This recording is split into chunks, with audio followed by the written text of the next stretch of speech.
Mummy मला एक cup चहा दे.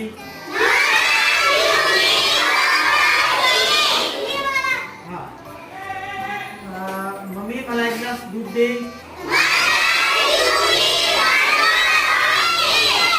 आई माझे शाळेचे कपडे सापडत नाही आहे.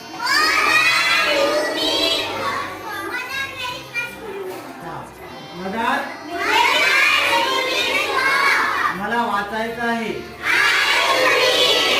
मला खेळायचं आहे. मला झोपायचं आहे. मला पाहायचं आहे. बाहेर जोरात पाऊस चालू आहे.